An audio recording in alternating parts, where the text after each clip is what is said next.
Hello everyone, welcome to my channel food for foodophile. कैसे हैं आप सभी? आई होप आप सब बहुत अच्छे होंगे, स्वस्थ होंगे, अपनी लाइफ में मस्त होंगे। मैं भी अच्छी हूँ और आज मैं आप लोगों के साथ शेयर करने वाली हूँ एकदम खिले खिले चटपटे पुलाव की रेसिपी।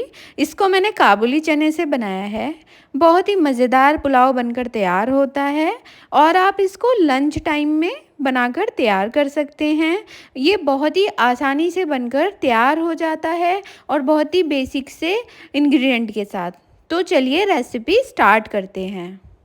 तो काबुली चने का पुलाव बनाने के लिए यहाँ पर मैंने 2 ग्लास चावल ले लिए बासमती राइस और साथ ही में 1 कप मेजरिंग कप जितना काबुली चना ले लिया है। तो ये चावल मैंने बहुत अच्छे से वॉश कर लिए हैं और अब इनको हम भिगो के पानी में कुछ 1 घंटे के लिए रख देंगे। उतने समय में हम बाकी का काम करेंगे।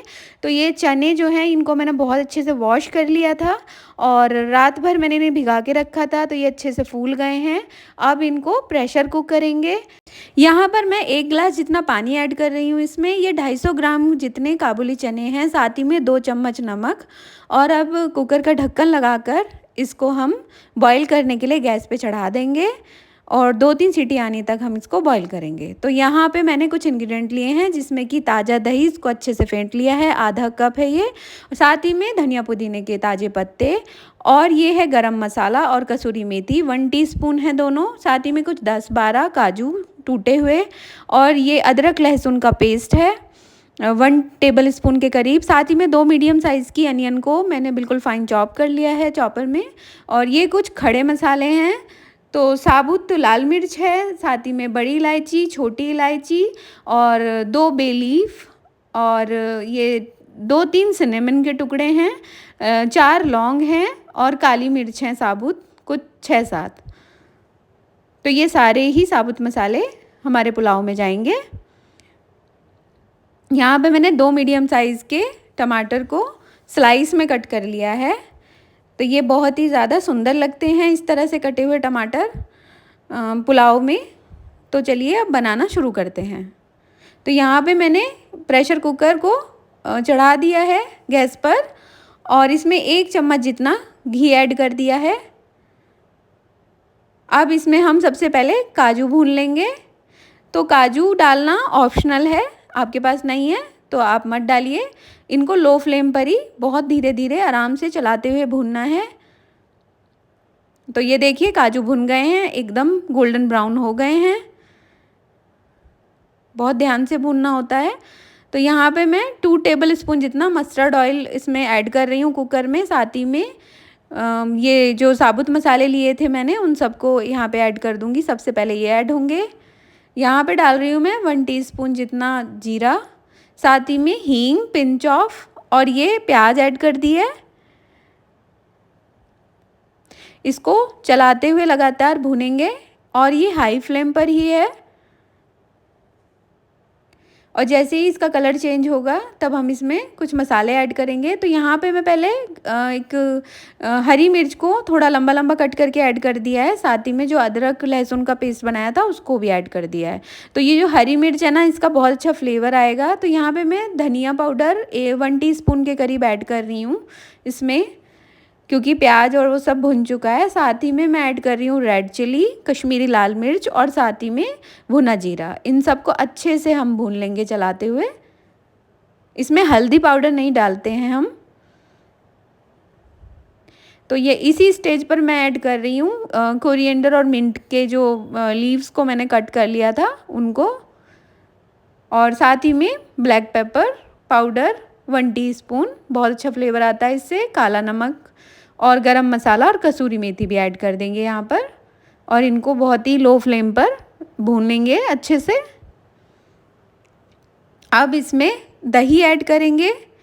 तो दही ऐड करते ही हम इसको लो फ्लेम पर बहुत अच्छे से चलाएंगे। और क्योंकि अगर हम इसे यहाँ पे थोड़ा भी रोक देंगे, नहीं चलाएंगे, तो दही फट जाती है। तो इसलिए इसको बहुत अच्छे से चलाना होता है डालते ही। दही से ना इसमें बहुत अच्छा रिचनेस आता है और एक टेंगी फ्लेवर आता है। इसीलिए हमने टमाटरों को स्लाइस में कट करके रखा था। क्योंकि हम इसमें दही डाल रहे हैं। तो वो स्लाइस में जो टमाटर आएंगे ना खाते वक्त, तो बहुत ही टेस्ट, एकदम अलग ही टेस्ट आएगा। तो यहाँ पे मैं टमाटर भी ऐड कर रही हूँ। सारे मसाले अच्छे से हमारे भुन चुके हैं। तो यहाँ पे अब मैं नमक ऐड कर रही हूँ 2 टीस्पून के करीब, क्योंकि दही भी अच्छे से भुन चुकी है और सारे मसाले अच्छे से भुन चुके हैं। लो फ्लेम पर ही मैं इनको भून रही हूँ, क्योंकि मसाले जितने अच्छे भुनेंगे उतना ही अच्छा टेस्ट आएगा। यहाँ पे डाल रही हूँ मैं रेड चिल्ली पाउडर, क्योंकि पहले मैंने कश्मीरी लाल मिर्च डाली थी, तो उससे क्या होता है ना, बहुत ज़्यादा वो तीखी होती नहीं है, तो चटपटापन नहीं आता है, इसलिए मैंने लाल मिर्च डाली है इसमें। और एक ही हरी मिर्च डाली है लंबी कट करके, काफ़ी तीखी है हरी मिर्च। तो अब इसमें देखिए ऑयल रिलीज़ होने लगा है मसाले में, तो काफ़ी अच्छे से ये भुन रहा है, लो फ्लेम पर है, तो धीरे धीमे धीमे भुन रहा है। बीच बीच में मैं इसको चलाते जा रही हूँ और फिर रोक दे रही हूँ।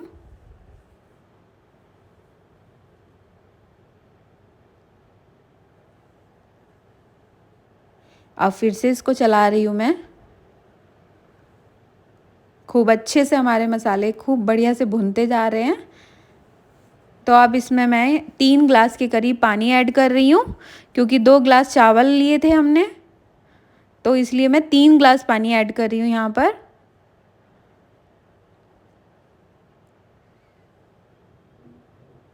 अब इसको पानी को बहुत अच्छे से पक जाने के बाद चावल ऐड करेंगे। तो चावल भी काफ़ी देर से फूल रहे हैं हमारे, और बासमती राइस है ये, बहुत अच्छा एकदम लंबा बनता है ये काफ़ी। तो यहाँ पे मैं लेमन का 1 टीस्पून के करीब जूस इसमें ऐड कर रही हूँ। तो लेमन जूस ऐड करने से ना खिला खिला बनता है पुलाव एकदम।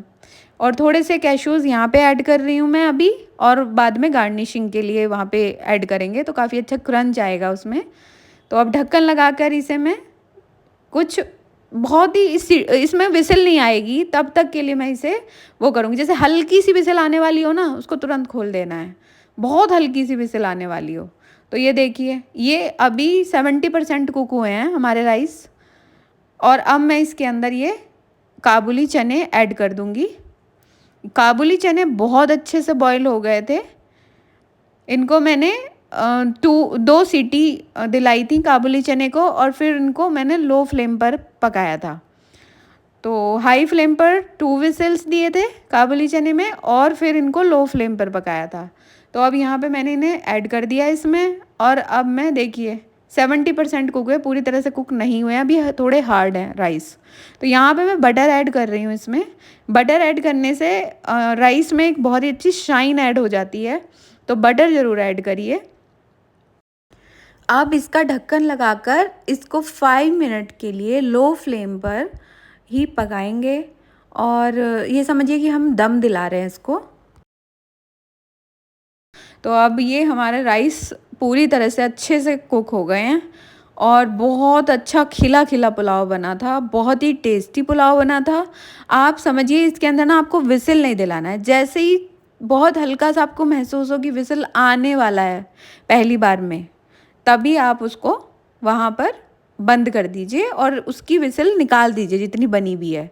फिर ऐड करिएगा काबुली चने, और फिर उसके बाद आप इसको ना तवे पे रख के भी वो कर सकते हैं, दम दिला सकते हैं। मैं ऐसे ही किया है मैंने, लेकिन बहुत अच्छा बना है ये। और इसको मैं गार्निश कर रही हूँ बाकी के बचे हुए कैश्यूज़ से और पुदीने धनिया की पत्तियों से। बहुत ही टेस्टी पुलाव बनकर तैयार हुआ है, और इसे दही के साथ और साथ ही में हरी चटनी के साथ सर्व किया है।